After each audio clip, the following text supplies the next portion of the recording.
कहानी की शुरुआत में हमें एक बहुत ही डरावनी कॉलोनी देखने को मिलती है जिसके अंदर सभी लोग अपनी लाइफ बड़े खौफ के साथ गुजार रहे थे। हालांकि उन्हीं में से ब्रैड नाम का एक आदमी रात होने से पहले पूरी कॉलोनी के अंदर बेल बजाते आगे बढ़ता जा रहा था, जिसके बारे में आप लोगों को भी जल्द मालूम हो जाएगा क्योंकि पूरी कॉलोनी के अंदर सभी लोग ब्रैड की बेल की आवाज सुनते ही अपने अपने घरों को बंद करते जा रहे थे, जिसमें सभी के पास एक कॉमन चीज थी, वो उन्हीं का तिलिस्मानी पत्थर, जिसे सभी अपनी डोर को लॉक करते ही आगे लगाते जा रहे थे। लेकिन ब्रैड इस सब के बाद भी नहीं रुकता, जो पूरी कॉलोनी को लॉक करवाते ही आखिर में एक फैमिली को भी घर के अंदर जाने का कहता है जो बाहर अपने फादर के इंतजार में थी। लेकिन रात होने से पहले ही सभी को अपने घरों में वापस जाना था, जिसकी वजह से ब्रैड अपने बेटे को, जो इस टाइम एक दूसरे से नाराज थे, रूम में जाता देखते ही वहां से रवाना हो जाता है, जो कभी भी रिस्क नहीं लेना चाहता था। और ऊपर से वहीं पर एक हॉस्पिटल भी मौजूद था जिसके अंदर से क्रिस्टी बेल की आवाज सुनते ही सभी को बाहर निकाल देती है। हालांकि वहां पर कुछ ज्यादा पेशेंट भी नहीं थे, जिनमें से एक को गेम खत्म करते ही क्रिस्टी अपने साथ तय खाने में चलने का कहती है ताकि वहां पर रहकर रात गुजार सकें। हालांकि उसके साथ पुलिस ऑफिसर केनी भी मौजूद था। जिन सभी की ये कॉलोनी थी तो बहुत ही छोटी, लेकिन जान जाने का खतरा बहुत ही ज्यादा था और इसी वजह से ऑफिसर लड़का भी रात होने से पहले अपने घर की तरफ निकल पड़ता है ताकि टाइम पर अंदर पहुंच सके।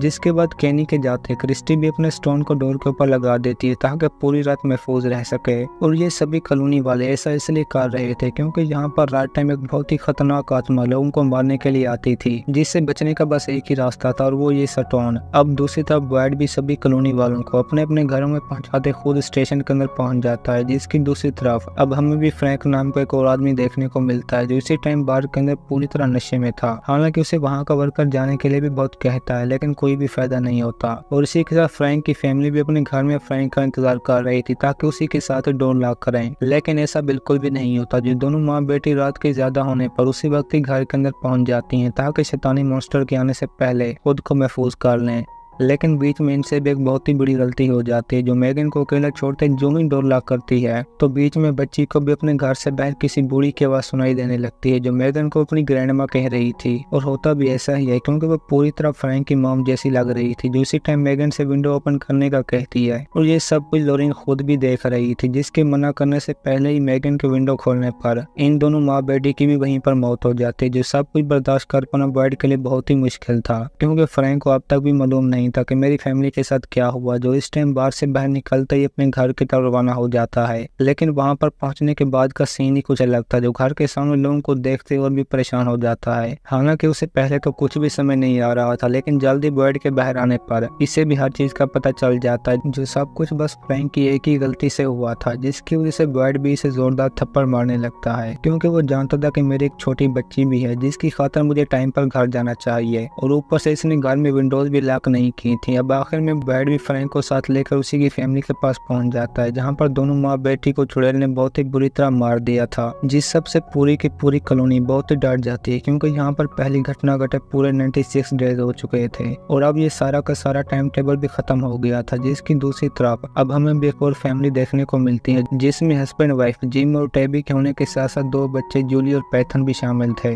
जो चारों के चारों बड़े आराम के साथ अपनी आरवी पर निकले आगे बढ़ने लगते हैं ताकि टैबी की मॉम के पास जा सकें। और इसी बीच जूली अपने भाई के साथ खेलते डराने में लगी हुई थी, जो सब कुछ जिम को बस एक मजाक ही लग रहा था। लेकिन मॉम जूली के इन कामों से ज्यादा खुश नहीं थी। जब खेल के दौरान पैथन के आदमी को मार देती है, जिसे ये खुद भी बहुत बुरी तरह गुस्से में आ जाता है और हर हाल में अपने खिलौने को जिंदा करने का कहता है। जब मॉम बड़ी मुश्किल के साथ पैथन को समझाते ही मसला हल कर देती है, लेकिन काफी देर के सफर के बाद इन्हें अब तक भी कोई हाईवे नहीं मिलता, जिससे टैबी को तो डर लगने लगता है, जो इतना तो जान ही चुकी थी कि हम रास्ता भूल चुके हैं। लेकिन जिम इस बात को मानने के लिए बिल्कुल भी राजी नहीं था और इसी के साथ बस आगे बढ़ने में ही लगे हुए थे कि तभी रास्ते में इन्हें भी आरवी को रोकना ही पड़ता है, जहां पर रोड के ऊपर एक बहुत ही बड़ा पेड़ गिरा हुआ था, जिसको देखकर इनके अपने भी होश उड़ जाते हैं क्योंकि अब इस फैमिली को भी एक और सर्कल पार करना पड़ेगा, जिसे पैथन हटाने का भी कहता है। लेकिन ये काम इतना आसान नहीं था और ऊपर से उसी जगह पर बहुत सारे कौवों को एक साथ देखकर ये सभी भी वहां से डर के मारे निकल पड़ते हैं। जिनकी दूसरी साइड पर अब हमें भी कॉलोनी के अंदर ब्रैड का बेटा एलिस देखने को मिलता है, जो अपने रूम रूम में गर्लफ्रेंड की पेंटिंग बनाने में लगा हुआ था।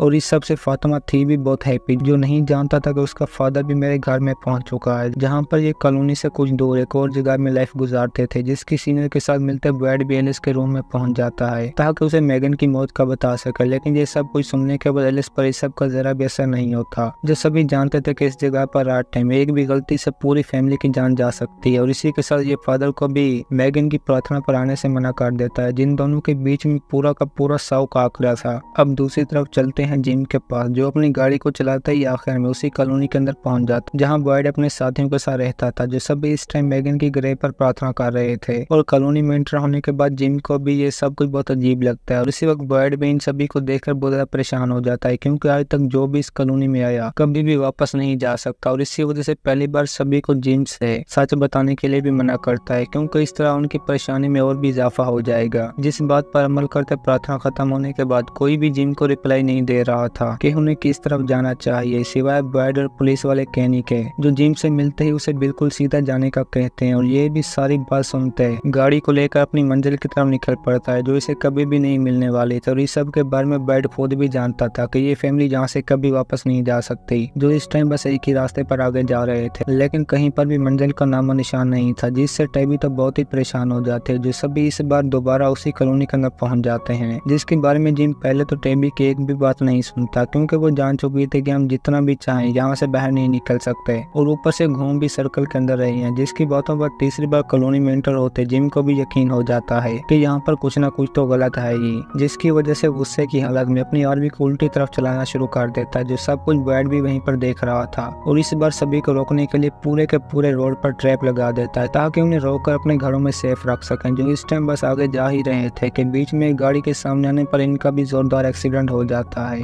जिससे ये फैमिली मेंबर बहुत ही बुरी तरह जख्मी हो जाते हैं। लेकिन पैथन का कोई भी अता पता नहीं था, जिसकी टांग के अंदर एक रॉड घुस गया था। अब बाहर की तरफ गाड़ी से एक आदमी बाहर निकल कर आगे की तरफ चलना शुरू कर देता है, ताकि इनके लिए कोई मदद ढूंढ सके। हालांकि उसकी अपनी हालत भी कुछ अच्छी खासी नहीं थी, और आखिर में पहुंच भी बॉयड के पास ही जाता है, जो अफसर को आदमी का ख्याल रखने का कहते ही खुद जंगल की तरफ निकल पड़ता है ताकि उनकी जान बचा सके। अब कैनी भी हेनरी को साथ लेकर कॉलोनी में क्रिस्टी के पास पहुंच जाता है ताकि इसका इलाज कर सके। जो आर्मी में फैमिली का सुनते ही हेनरी अपनी साथी के पास छोड़ जाती है ताकि बाकी लोगों के पास जाकर उनकी जान बचा सके। जहाँ पर अब बॉयड पहुंचते ही गाड़ी में एक और आदमी के दिखने पर हैरान ही हो जाता है, जो पूरी तरह नशे की हालत में था, जिसकी वजह से ये जेड को गाड़ी के साथ लॉक करते ही आर्मी के पास पहुंच जाता है, जहाँ पर जिम अपनी फैमिली के साथ बहुत ही बुरी हालत में था। जिसके बाद बॉयड उसे देखते ही खामोश रहने का कहता है ताकि इनकी जान बचा सके, जिसमें सभी के सभी थे तो जिंदा, लेकिन उनकी हालत बहुत खराब थी। जिनकी दूसरी तरफ कैनी भी क्रिस्टी को साथ लेकर आगे जा ही रहा था कि बीच में एलिस के दिखने पर इसे भी अपने साथ ले लेते हैं, जो नहीं चाहता था कि मेरा फादर इस टाइम अकेला रहे। जिसके बाद एक्सीडेंट की जगह पहुंचते ही क्रिस्टी जेड के दिखने पर इसका इलाज शुरू कर देते, लेकिन उसे कुछ खासे जख्म भी नहीं आए थे। और ऊपर से जेड क्रिस्टी को देखते ही उस पर लाइन मारना शुरू कर देता है, जो कैनी के लिए बर्दाश्त कर पाना बहुत ही मुश्किल था।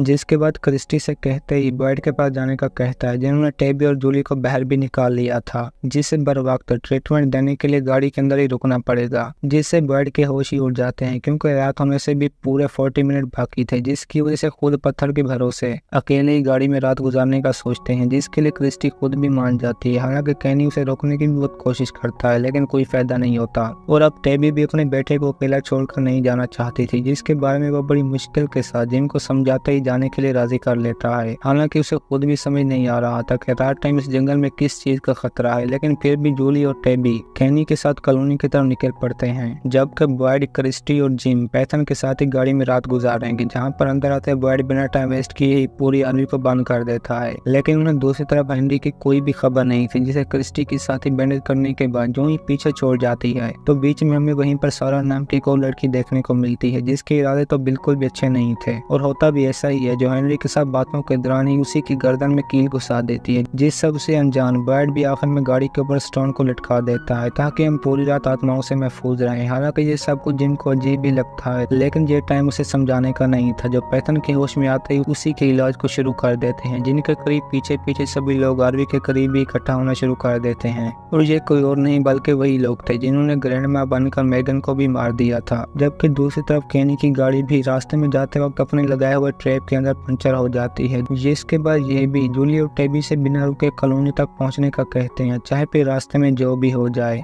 हालांकि उनकी कॉलोनी थी भी बहुत करीब, और इसी के साथ हमारी भी आज की ये कहानी खत्म होती है। दोस्तों, अगर आपको हमारी कहानी पसंद आई हो तो वीडियो को लाइक और चैनल को सब्सक्राइब जरूर कीजिए। अब चलते हैं दूसरी एपिसोड की तरफ, जहां दोबारा से हमें कुछ पिछले सीन देखने को मिलते हैं, जिसमें जिम, बॉयड और क्रिस्टी आरवी के अंदर ही पैथन के इलाज में लगे हुए थे। हालांकि उन्हें इस सब के बारे में कोई भी पता नहीं था कि केनी और एलिस के साथ दूसरी तरफ क्या हुआ, जो इस टाइम सभी को साथ लेकर जो ही आगे की तरफ जा रहे थे तो बीच में गाड़ी के पंचर होने पर इनके अपने भी होश उड़ जाते हैं, क्योंकि वो जानते थे कि अगर हम ज्यादा टाइम इस जगह के अंदर रुके तो मारे जाएंगे, जिसकी वजह से सभी को साथ लेकर कॉलोनी की तरफ भागना शुरू कर देते हैं। और उन्होंने जूली के साथ मॉम को भी इस सब के बारे में बता दिया था, चाहे रास्ते में जो भी हो जाए किसी को भी रुकना नहीं। और वो करते भी ऐसा ही हैं, जिन्हें रास्ते में कॉलोनी तक जाने के लिए बहुत जोरदार बारिश का भी सामना करना पड़ता है, जिसमें सभी के सभी भीगे होने के साथ साथ डरे हुए भी बहुत ज्यादा थे। हालांकि एलिस के साथ में कोई सब की कोई भी खबर नहीं थी कि हमारा साथी इस टाइम कहाँ पर मौजूद है, जो इन्हें देखते ही उसी के सामने जाकर डोर लॉक कर देते हैं ताकि खुद की जान बचा सकें, जिसके लिए फातिमा तो बहुत ही गुस्से में आ जाती है, क्योंकि वो किसी भी हाल में एलिस को घर के अंदर लेकर आना चाहती थी, चाहे फिर जो भी हो जाए। और ऊपर से डोर पर मौजूद आदमी गन के साथ किसी को भी अंदर नहीं दे रहा था, जिसके बाद वहीं पर एंट्री होती है एलिस की,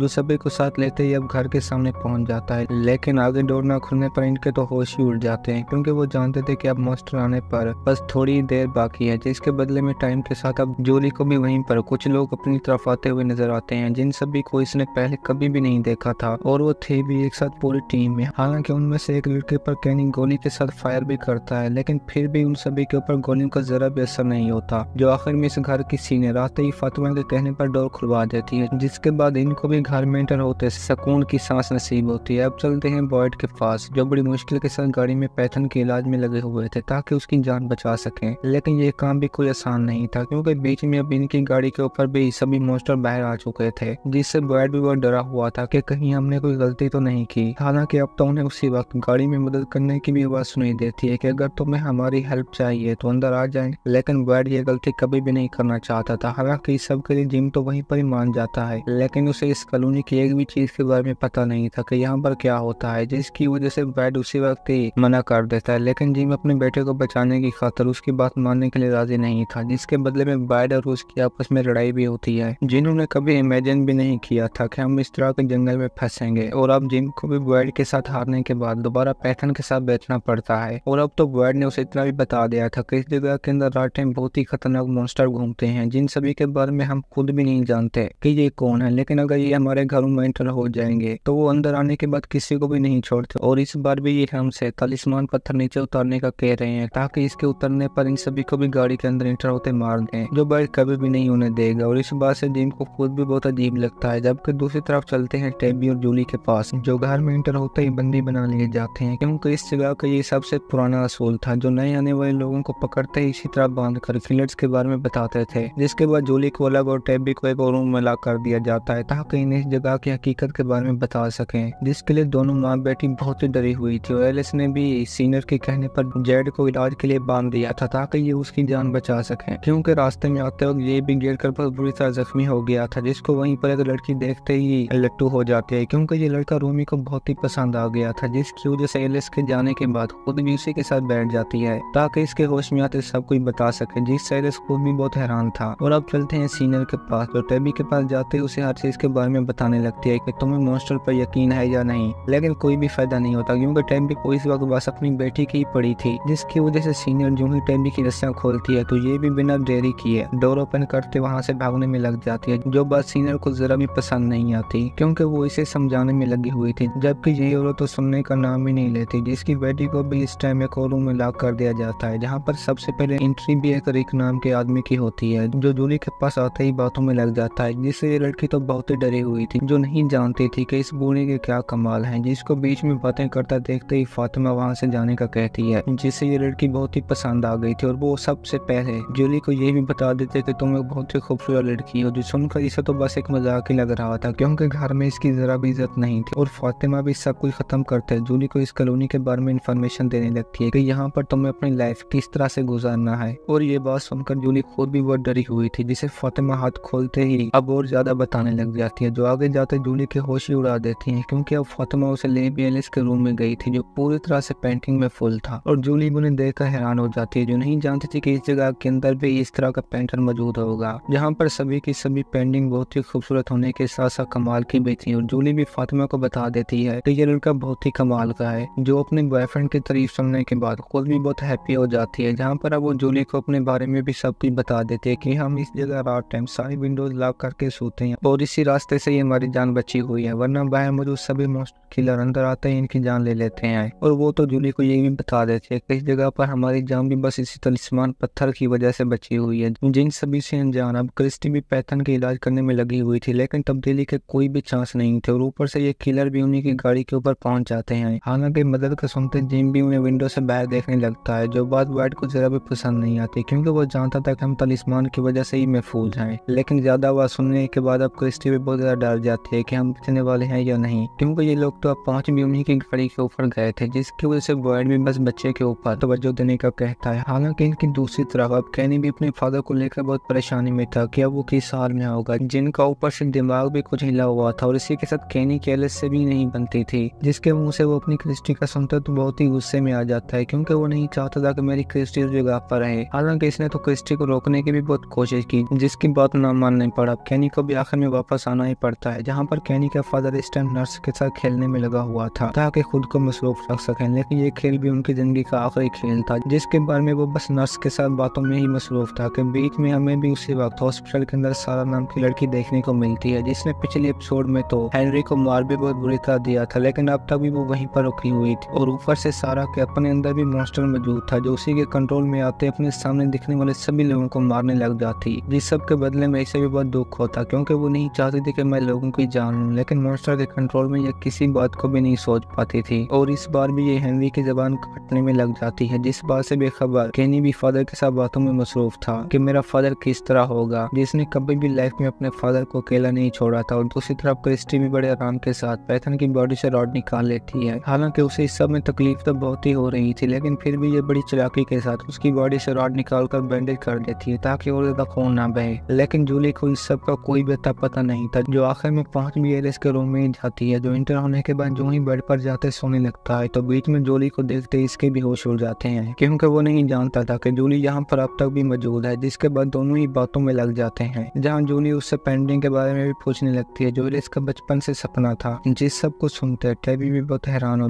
थे, क्योंकि उसे जरा भी समझ नहीं आ रहा था कि इस दौर में भी मॉन्स्टर नाम की कोई चीज मौजूद है। जिसके बदले में सीनियर भी उसे अपनी बहन की एक कहानी बताने में लग जाती है, जो दोनों रास्ते में जाते वक्त ही अपने सामने एक पेड़ को गिरा देखकर बहुत ज्यादा डर जाती हैं, जिसके बदले में इन्हें भी वापस आना पड़ता है। वो रास्ता कॉलोनी का था, जिससे बाहर कोई भी नहीं जा सकता था। और यही सब कुछ सुनने के बाद इन्हें भी बस एक मजाक लग रहा था, लेकिन अपनी बहन की डेथ होने के बाद सीनियर को भी यकीन हो जाता है कि यहाँ पर रात टाइम बहुत ही खतरनाक मॉन्स्टर मौजूद हैं, जिनसे बच पाना बहुत ही मुश्किल है सिवाय तलिस्मान पत्थर के। और इसी वजह से वो टेबी को भी कोई गलती ना करने का कहती है, जिससे टेबी भी बहुत डरी हुई थी, क्योंकि वो नहीं चाहती कि किसी भी वजह से मेरी फैमिली को नुकसान हो, जो इस टाइम गाड़ी के अंदर पैथन के सेट होने पर बहुत ही हैप्पी थे। लेकिन जिम को अब भी बाहर के लोगों का गुमान था कि कहीं ये सच ना हो। जो बात करने के दौरान या पैथन भी होश में आते इन्हें एक बहुत डरावनी पेंटिंग के बारे में बताने लगता है, जिसे उसने ख्वाब में देखी थी। और ये सेम वही पेंटिंग थी जो इस टाइम रिक अपने रूम में बैठा बना रहा था। अब चलते हैं कैनी के पास, जो नशे की हालत में यूं ही फादर के साथ ऊपर जाने लगता है, तो बीच में ही स्टेयर के ऊपर बैठ जाता है, जिन्हें कोई भी पता नहीं था कि अब मेरे फादर के साथ क्या होने वाला है। जबकि दूसरी तरफ सारा भी अब इन सभी को मारने के बाद अपने रूम में जाते फ्रेश होने लगती है, जिसके भाई को भी इसकी हालत देखकर सब मालूम हो गया था कि ये इतनी डरी हुई क्यों है। जहाँ पर नर्स हेनरी को खाना देने के लिए जो ही रूम में जाती है, तो मरा हुआ देखकर इसके अपने भी होश उड़ जाते हैं, जहाँ पर रूम में और भी मॉन्स्टर पहुंच चुके थे, जिनसे बचने के लिए ये भी एक और रूम में पहुंच जाती है, लेकिन तब तक बहुत देर हो चुकी थी। और दूसरी तरफ गाड़ी में भी जिम के पत्थर उठाने पर सभी मॉन्स्टर इनकी जान के पीछे लग जाते हैं, जो बस क्रिस्टी का एक बहुत ही बुरा सपना था, जो सुबह होने के बाद खुद भी जान के सेफ होने पर बहुत हैप्पी हो जाते हैं, जिनके पास बीच में आदमी से बाहर निकलते। जूली भी अपनी मॉम के साथ पहुंच चुके थे, जो सभी को जिंदा हालत में देखते बहुत ही हैप्पी हालत में थे, क्योंकि इनकी फैमिली को जरा भी नुकसान नहीं हुआ था। जिसके बदले में कैनी भी क्रिस्टी को देखकर बहुत खुश हो जाता है। और अब तो सारा ने भी सब के बारे में अपने भाई को बता दिया था कि मेरे अंदर एक बहुत ही बड़ी खतरनाक चीज है, जो अंदर ही अंदर मुझे खा रही है। हालांकि मैंने उसका मुकाबला करने की भी बहुत कोशिश की लेकिन कोई फायदा नहीं हुआ, जिसकी वजह से मुझे हर बार ही लोगों को मारना पड़ता है जिन्होंने इस बात को किसी भी कॉलोनी वाले से शेयर नहीं किया था। जो अब जो ही कहनी के फादर के पास जाते हैं तो वहाँ पर भी नर्स के साथ उनकी बहुत बुरी तरह मौत हो गई थी, जिसको बर्दाश्त कर पाना कहनी के लिए बहुत ही मुश्किल था। और वो इसी वजह से ये सारा गुस्सा निकालने के लिए जंगल में जाते पेड़ काटने लग जाता है, जो बहुत बर्ड को भी हैरान कर देती है क्योंकि कोई भी नहीं चाहता था कि किसी की भी जान जाए, लेकिन फिर भी उन्हें अब बहुत सारे काम करने थे, जिसका कहते ये भी कहनी को साथ लेकर वहाँ से चला जाता है। और ऊपर से तो बर्ड ने वापस आने के बाद सारी डेट भी मिटा दी थी, जो अब आखिर में अपने ऑफिस के अंदर चेयर पर बैठते ही फैमिली की चाबी देखकर उसी के बारे में सोचने लगता है, जिसके बारे में हमें भी अगली एपिसोड के अंदर पता चलेगा। लेकिन अब पैथन को भी रूम में बैठे मिरर से बाहर कोई बच्चा देखने को मिलता है, हालांकि उसे पैथन के सिवा कोई और देख भी नहीं सकता था। और इसी के साथ हमारे ब्याह की ये एपिसोड खत्म होती है। दोस्तों, अगर आपको हमारी आज की कहानी पसंद आई हो तो वीडियो को लाइक और चैनल को सब्सक्राइब जरूर कीजिए। अब चलते हैं तीसरी एपिसोड की तरफ, जहां पर राइट टाइम पैथन को भी अपने सामने एक छोटा बच्चा देखने को मिलता है जिसे उसके सिवा कोई और देख भी नहीं पा रहा था। जो बात एक बहुत ही बड़ी अपने अंदर राज थी। हालांकि पैथन उसके बारे में अपनी बहन को बताने की भी बहुत कोशिश करता है लेकिन कोई फायदा नहीं होता। जो नहीं जानते थे कि ये लड़का कहाँ पर मौजूद है। जिसके बाद की बारी थी कहनी की, जो नहीं चाहता था कि मेरे फादर की इस तरह मौत हो, जिन्हें पिछली एपिसोड में सभी मॉन्स्टर ने मिलकर बहुत बुरी तरह मार दिया था। और ऊपर से सारा भी उन्हीं के कंट्रोल में थी ताकि कॉलोनी में मौजूद सभी लोगों को मार सके। हालांकि वो ऐसा करना तो बिल्कुल भी नहीं चाहती थी, लेकिन मॉन्स्टर के कंट्रोल में होने पर इसे भी मजबूरन ऐसा करना पड़ता है,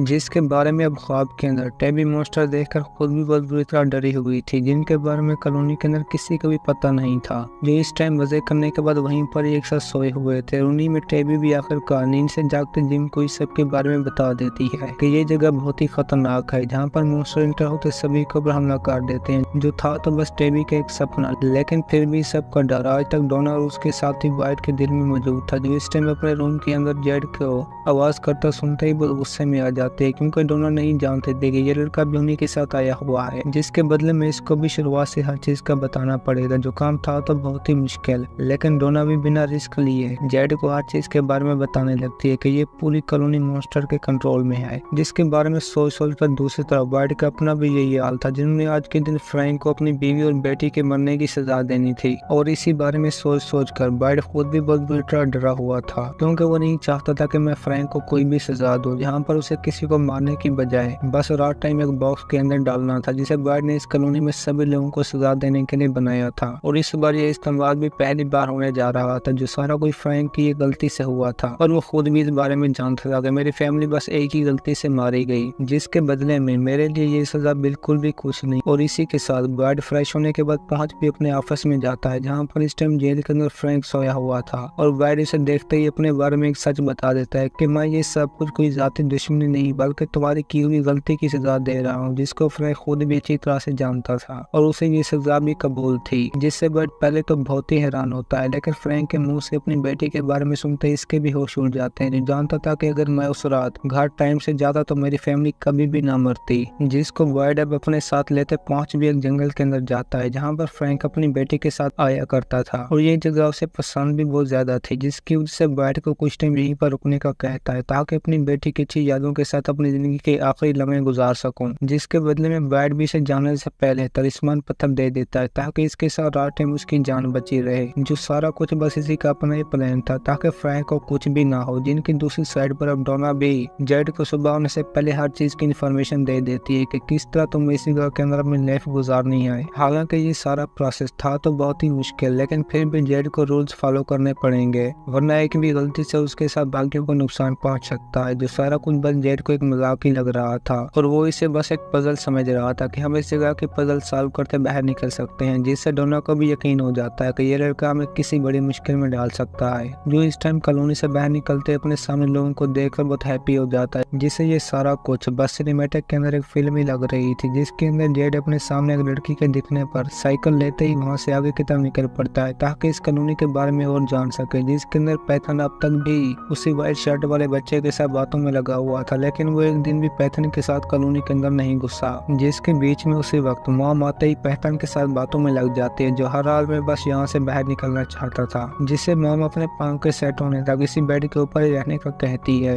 लेकिन ये सब कुछ बर्दाश्त कर पाना जूली के लिए बहुत ही मुश्किल था और वो इसी वजह से मॉम को बताने के बाद वहाँ से निकलकर वॉक पर चली जाती है ताकि खुद को फ्रेश रख सके। सके, जिनके लिए दूसरी तरफ कैनी की मॉम ने खाना भी बना लिया था, जो इस कॉलोनी में मौजूद सभी लोगों के लिए खाना तैयार करती थी। हालांकि उनके दिल में अब तक भी अपने हस्बैंड की मौत का दुख था, लेकिन फिर भी काम को नहीं छोड़ती, जिसके लिए कैनी अपनी मॉम को मना भी करता है, लेकिन इस सब का कोई भी फायदा नहीं होता। जिसके बाद गिलास गिरने पर मॉम के उठाने से उनका हाथ भी बहुत बुरी तरह जख्मी हो गया था, जिसे कैनी के लिए बर्दाश्त कर पाना बहुत ही मुश्किल था। जो जानता था कि अभी मॉम के लिए कोई दिन काम करना मुमकिन नहीं। जिनकी बातों के दौरान वहीं पर सारा भी पहुंच जाती है, जो जेन के साथ खाने में हाथ बटाती थी, और इस बार भी सभी लोगों के आने के बाद उन्हें खिलाने में लग जाते हैं, जिसमें वो सभी थे भी एक ही लाइन के अंदर। लेकिन बीच में जेड की एंट्री होते सभी के सभी हैरान ही हो जाते हैं, क्योंकि वो अब तक भी मजाक के मूड में ही था, जिसकी वजह से लाइन तोड़कर खाने को लेने की भी कोशिश करता है, जो बात जेन को बिल्कुल भी पसंद नहीं आती, और इसी वजह से वो बिना टाइम वेस्ट किए जेड पर गुस्सा होते लाइन में आने का कहती है, ताकि सभी रूल्स के साथ ही अपने कामों को सरंजाम दें।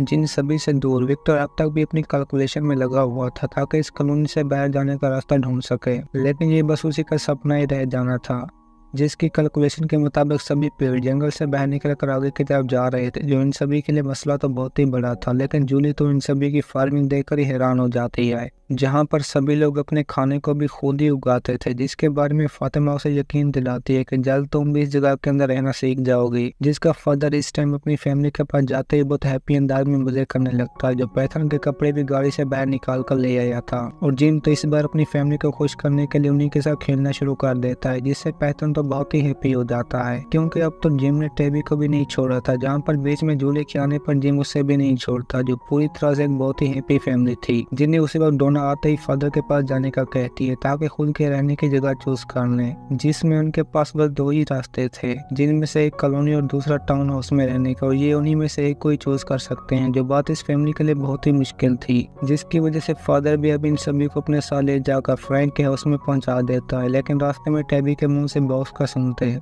उसकी हकीकत भी उन लोगों के सामने आ जाती है, जो यहाँ पर रहने का सबसे बड़ा और खतरनाक असूल था, क्योंकि अगर इनमें से किसी की भी गलती के सबब किसी दूसरे की जान चली गई तो सभी कॉलोनी वाले उसे पकड़कर इसी केज में लाकर मास्टर के हवाले कर देंगे, जो उनके जुर्म से भी बढ़कर सजा होगी, और ये आज से पहले कभी इस्तेमाल भी नहीं हुआ था, जिसके बारे में सुनते खुद टेबी भी हैरान हो जाती है, जिन्हें आखिर में फादर फ्रैंक के हाउस ले जाकर इसकी भी सारी हकीकत के बारे में बता देता है, जहाँ पर इनसे पहले की और फैमिली को मास्टर ने मार दिया था, जो नहीं जानते थे कि हमारे साथ भी इस तरह का हो सकता है या नहीं। हालांकि ऊपर जाने पर अब तो टेबी खुद भी रूम में मेगन और लोरीन का ब्लड देखते बहुत बुरी तरह डर जाते हैं, और ऊपर से वो नहीं चाहते थे कि मैं इस तरह के हाउस में अपनी फैमिली के साथ रहूं, जहां पर पिछले मर्डर के खून के निशान अब तक भी मौजूद थे। लेकिन जिम जानता था कि हमारे पास इसके सिवा कोई और रास्ता भी नहीं, और इसी वजह से किसी भी हाल में टेबी को यहाँ पर रहने के लिए मना लेता है, ताकि अपनी जान को बचा सके, वरना वो ये भी जानते थे कि हम इस कॉलोनी से बाहर नहीं जा सकते, जिसके बारे में अब सारा भी होटल के बाहर अपने भाई को देखते उसी के पास पहुंच जाते, जो नहीं चाहता था कि सारा आज के दिन यहीं पर काम करे। लेकिन सारा उन्हें शक करने का कोई भी मौका नहीं देना चाहती थी, जिसकी वजह से बिना टाइम वेस्ट किए एथन को उसी वक्त ही वहां से रवाना कर देती है। अब चलते हैं जेड के पास, जो खाने के दौरान बैड भी कैनी के पास ही जाता है, ताकि उसे इस कॉलोनी के बारे में कोई क्लू ले सके।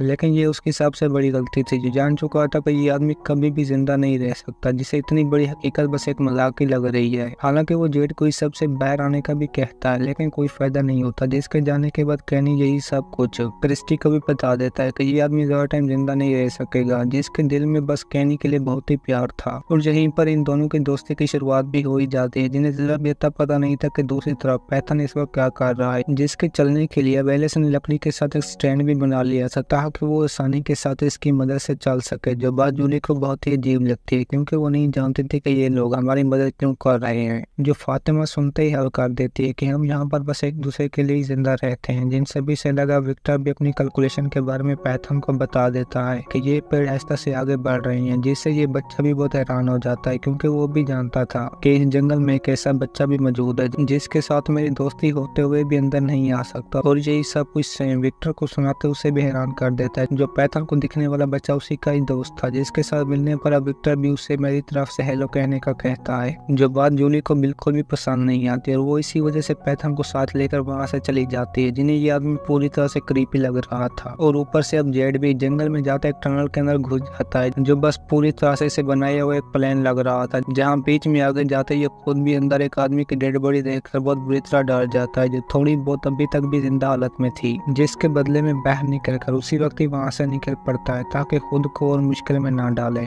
जिसका पूछने के लिए बर्ड खुद भी फादर के पास पहुंच जाता है ताकि फ्रैंक की जान बचाने का कोई रास्ता ढूंढ सके, लेकिन ये उसी के अपने ही बनाए हुए असूल थे, जिनको तोड़ने से बर्ड की सभी लोगों की नजर में रेपो भी खत्म हो सकती है, जो फादर कभी भी नहीं चाहता था, क्योंकि पूरी कॉलोनी में वाहिद बर्ड ही एक ऐसा आदमी था जिससे सभी लोग बहुत बुरी तरह डरते थे। और इस बार अगर बर्ड ने ही अपने असूलों को तोड़ दिया तो इसकी बात कोई भी नहीं मानेगा, जिसकी वजह से ये भी अब जाने से पहले फादर को गालियां निकाल कर वहाँ से चला जाता है ताकि अपने बनाए हुए बॉक्स को देख सके, जो पूरी तरह से क्रीपी लग रहा था। और अंदर जाने के बाद खुद बर्ड भी उसी के अंदर बैठ जाता है ताकि फ्रैंक के जाने पर उसी की फीलिंग महसूस कर सके, जो सारा कुछ बहुत ही खतरनाक होने के साथ साथ डरावना भी था। जिसके बाद की बारी थी जिम की फैमिली को अपने रहने की जगह चुनने की, जिनसे फादर एक ग्रासी प्लॉट में सभी के सामने खुद की जगह चुनने का कहता है, जिसके लिए जिम का खुद के रहने के लिए टाउन हाउस चुनता है, जबकि उसी वक्त इनकी बेटी जूली कॉलोनी में रहने का फैसला करती है, जिसके लिए उसका फादर और मॉम तो बिल्कुल भी राजी नहीं थे, जो जानते थे कि कॉलोनी हमारी बेटी के रहने की जगह बिल्कुल भी नहीं, जिसकी वजह से खुद ही कॉलोनी में रहने का कहते हैं। लेकिन बर्ड अब ऐसा नहीं चाहता था,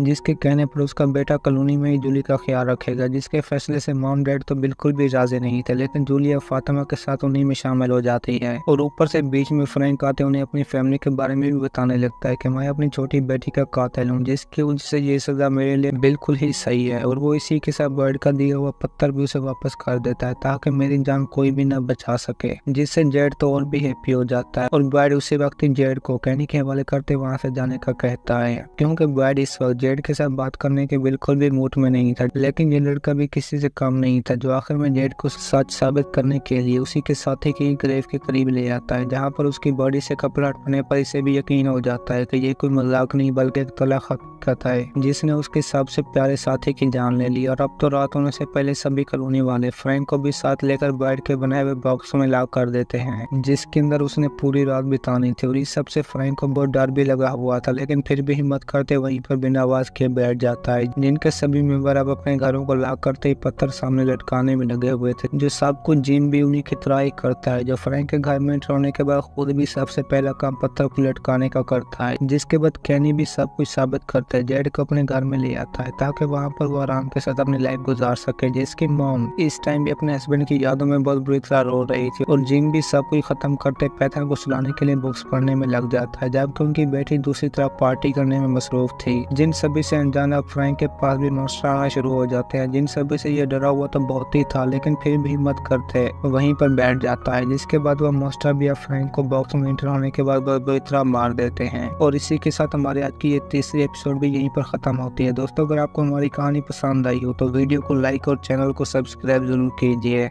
अब चलते हैं एपिसोड 4 की तरफ, जहां शुरू में हमें पैथन और विक्टर एक साथ देखने को मिलते हैं, जिन्हें कोई भी पता नहीं था कि इस जगह के अंदर हमारे साथ क्या होगा। हालांकि विक्टर पैथन को इतना भी बता देता है कि मैं यहाँ पर पेड़ों को आगे की तरफ आता हुआ देख रहा हूँ, जो बात इन सभी के लिए बहुत ही खतरे वाली थी, जिस सब के बारे में विक्टर ने आज तक कभी भी कॉलोनी के अंदर किसी दूसरे आदमी को नहीं बताया था। जिसके बाद हमारा सीन भी वापस पास्ट में शिफ्ट होता है, जहाँ पर इस जगह के अंदर हम एक बहुत ही छोटे बच्चे को टनल से बाहर आता हुआ देखते हैं, जो डरा हुआ तो बहुत ही था, लेकिन फिर भी किसी तरह करते अपने खाने के बॉक्स को साथ लेकर बाहर पहुंच जाता है, जिससे अपने चारों तरफ डेड बॉडीज के सिवा कुछ भी देखने को नहीं मिलता, जिन्हें मॉन्स्टर ने बहुत ही बुरी तरह मार दिया था। और ये भी उन सभी को देखकर बहुत ज्यादा डर जाता है, जो कोई और नहीं बल्कि था भी विक्टर खुद, जिसे इस टाइम अपने सामने पेंटिंग बनाता देखते ही जूली भी बहुत ज्यादा डर जाती है, जिसने कभी सोचा भी नहीं था कि विक्टर मेरी सोते पर पेंटिंग बनाएगा। और ये बात इसे बहुत अजीब भी लगती है, जिसकी वजह से विक्टर जूली को बताता है कि मैं यहाँ पर हर आने वाले लोगों की पेंटिंग बनाकर अपने पास रखता हूँ ताकि उन्हें ख्वाबों में जाने के बाद भूल न जाऊं। और ये बात थी भी सच, क्योंकि विक्टर इन सभी लोगों से अलग अपनी मजे की लाइफ गुजार रहा था, जिसमें उसे सिवाय अपने किसी भी चीज की परवाह नहीं थी। और वो पेंटिंग खत्म होने के बाद उसे जूली को देते ही वहां से निकल पड़ता है, जिससे इसके अपने भी होश उड़ जाते हैं, क्योंकि वो विक्टर को बहुत ही क्रीपी आदमी समझ रही थी। जिनके बीच में रूमी आते ही अब जूली को और भी हैरान कर देती है, जिसके तकिए पर रात टाइम जूली सो गई थी।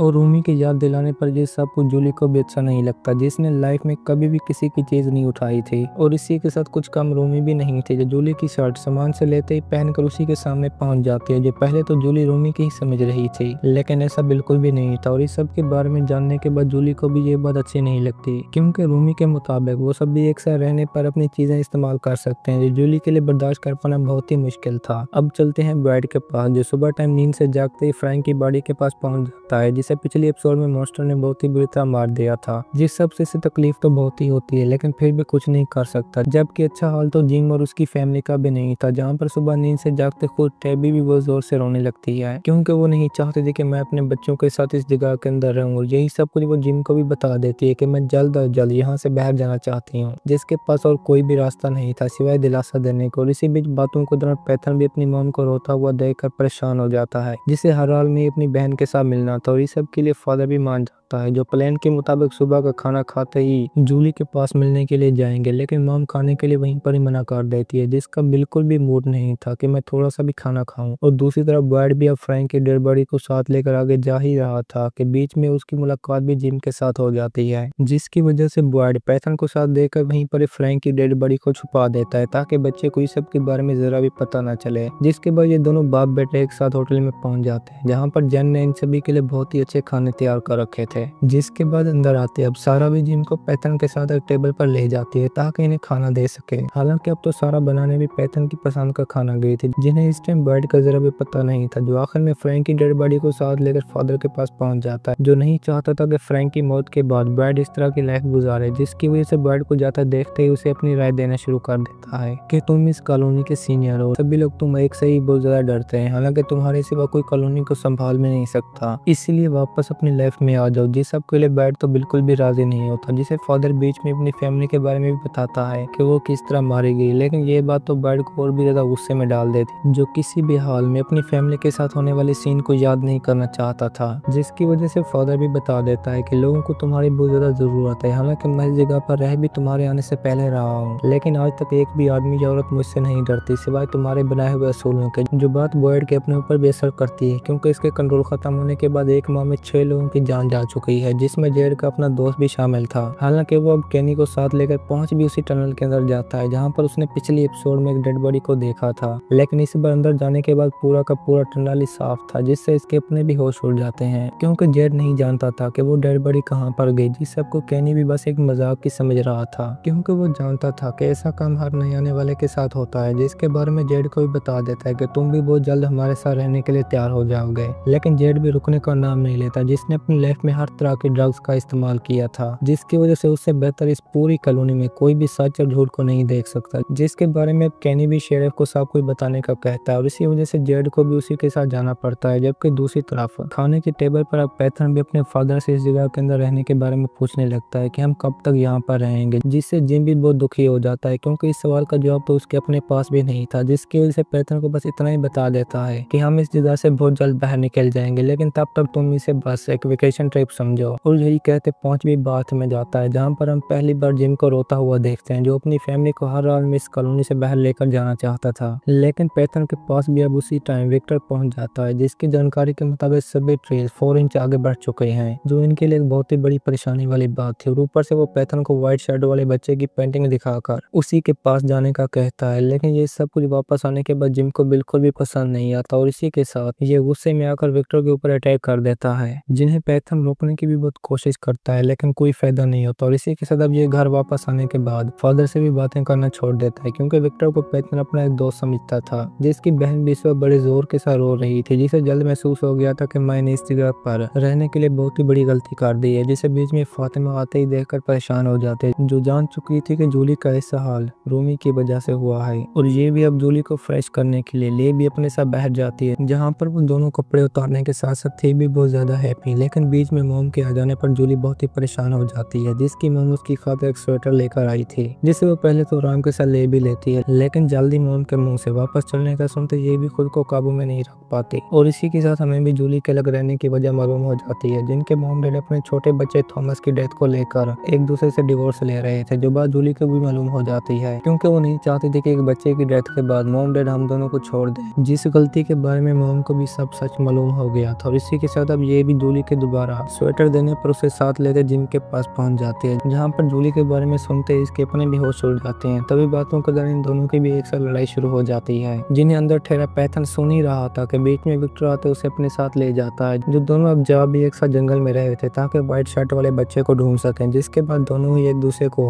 अपनी फैमिली के बारे में बताने लगते हैं, जहाँ पर हमें मालूम होता है कि विक्टर इस कॉलोनी में रहने वाला सबसे पहला आदमी है, लेकिन उसे पैथन की फैमिली में जानने का जरा भी इंटरेस्ट नहीं था। जिसके बाद सामने अब बच्चे को देखते ये भी हैरान हो जाते हैं, जिस सब की खबर बाहर किसी को भी नहीं थी। जहाँ पर जेड इस टाइम कैनी के साथ बहुत ही गुस्से में था, क्योंकि कैनी के मुताबिक यहाँ पर आने वाले सभी लोग एक अलग अलग शहर से आए हुए हैं, जिस सब पर जेड को जरा भी यकीन नहीं आता। हालांकि कैनी जानता था कि यहाँ पर पहले भी बहुत से लोग बाहर निकलने की कोशिश कर चुके हैं, लेकिन उन सभी का अंजाम भी मौत हुआ, जिसकी वजह से बातों के दौरान जेड भी अब रेडियो का आवाज सुनकर उसे साथ लेते वहां से चला जाता है, जो कभी कभार ऐसा ही होता था। और तो अब विक्टर भी पैथन को अपने साथ फार अवे ट्री के पास ले जाता है, जिसमें एक होल के अंदर वो जो भी चीज डाले वो बड़े आराम के साथ दूसरी साइड से बाहर निकल आएगी, जिसको समझाने के लिए वो प्रैक्टिकली एक पत्थर को अंदर डालकर दिखाता है और वो सेम दूसरी तरफ से बाहर निकल आया, जो बात इस स्टोरी को और भी मजेदार बना देती है, क्योंकि इस सब के बारे में कोई भी और नहीं जानता था। लेकिन बीच में मॉम डैडी की आवाज सुनकर ये भी उन्हीं की तरफ बढ़ना शुरू हो जाते हैं, जिन्हें बीच में अब घेर भी डॉग्स ने लिया था और बस मॉम डैडी पर हमला करने ही वाले थे कि बीच में विक्टर गन चलाने पर उन्हें वहां से भगा देता है, जो सबको जिम को बिल्कुल भी पसंद नहीं आता, क्योंकि वो विक्टर को पहले भी वार्न कर चुका था। लेकिन इस टाइम विक्टर के हाथों गन होने पर इसे भी वापस जाना पड़ता है। लेकिन विक्टर के लिए ये सब कुछ आसान नहीं था, जो आखिर में घर जाते ही दोबारा अपने बचपन की पेंटिंग देखने लगता है, जहाँ पर उसने भी लोगों की डेड बॉडी के साथ इन्हीं डॉग्स को देखा था, जिन्हें व्हाइट शर्ट वाला बच्चा अब खेलते ही वहां से ले जाकर झूला झूलना शुरू कर देता है और वहीं पर गायब होते हैं। विक्टर का ये सीन भी प्रेजेंट का था, जिसमें वही झूला घूम रहा था। हालांकि इस सब के बारे में अब जिम ने बॉयड को भी बता दिया था, जो इस टाइम सजा देने वाले बॉस को बनाने में मसरूफ था, और जिम भी नहीं चाहता था कि विक्टर दोबारा मेरे बेटे के साथ मिले, जिसकी वजह से बॉयड भी उसे डोना के पास जाकर मसला हल करने का कहता है, क्योंकि ये टाउन में नहीं बल्कि रह भी डोना के साथ रहा था, जिसकी वजह से अब जिम भी हर हाल में से वहां पर बेटे के साथ मिलने के लिए मना करता है और बॉयड इसे भी जिम को फैमिली के साथ खाने की इजाजत मांगता है, जिसके लिए जिम तो वहीं पर यहाँ कर देता है। जिनकी बेटी को अब दुखी देखकर फातिमा भी अपने साथ रहने के लिए रूम के अंदर ले आती है, जिससे जूली तो बहुत ही हैप्पी हो जाती है, क्योंकि बाहर रहना उसे बिल्कुल भी अच्छा नहीं लगता था। और तो फातिमा के मोम का स्वेटर देने पर इसे और भी अच्छा लगता है। जिनकी दूसरी साइड पर अब बॉयड भी सुबह टाइम तैयार होते जिम की फैमिली के पास पहुंच जाता है, जो एक दूसरे के साथ बहुत ही हैप्पी लाइफ गुजार रहे थे, लेकिन बॉयड उन्हें कोई भी दुख वाली चीज नहीं सुनना चाहता था। और इस सब को देखकर खुद सारा और जैन भी हैप्पी हो जाती हैं, जिन्हें ये फैमिली शुरू से ही बहुत अच्छी लगती थी। लेकिन बीच में अब कैनी के आने पर बॉयड को भी उसी के पास जाना पड़ता है, जिसके बेटे को सारा सामने आते ही अपने साथ किचन दिखाने के लिए ले जाती है, जहाँ पर मौका देखते हैं जिम भी टेबी से लड़ने के लिए माफी मांगता है कि अब मैं कभी भी तुम्हारे साथ लड़ाई नहीं करूंगा, जो बात टेबी को भी बहुत खुश कर देती है। और बेटे के आने पर दोनों बातों में लग जाते हैं, लेकिन मसला था अब सारा का, जो मॉन्स्टर के कंट्रोल में होने पर और भी परेशान हो जाती है, जिससे वो पैथन को मारने का ऑर्डर देते हैं, जो ऐसा करना तो बिल्कुल भी नहीं चाहती थी, जिसके बेहोश होने पर अब सभी और भी परेशान हो जाते हैं, क्योंकि दूसरी तरफ विक्टर भी अब एक साथ बहुत सारी ग्रेव बनाने में लगा हुआ था, जिसे लोग समझ तो पागल रहे थे। हालांकि बीच में डोना आते उसे रोकने की भी बहुत कोशिश करती है, लेकिन कोई फायदा नहीं होता, क्योंकि डोना जानती थी कि इस आदमी ने हर टाइम मेरी मदद की है और इस बार भी ऐसा करने के पीछे बहुत बड़ा राज होगा, जो जान चुका था कि अब इस कॉलोनी में बहुत सारे लोग मरने वाले हैं। और इसी के साथ हमारी भी आज की ये एपिसोड खत्म होती है। दोस्तों, अगर आपको हमारी कहानी पसंद आई हो तो वीडियो को लाइक और चैनल को सब्सक्राइब जरूर कीजिए।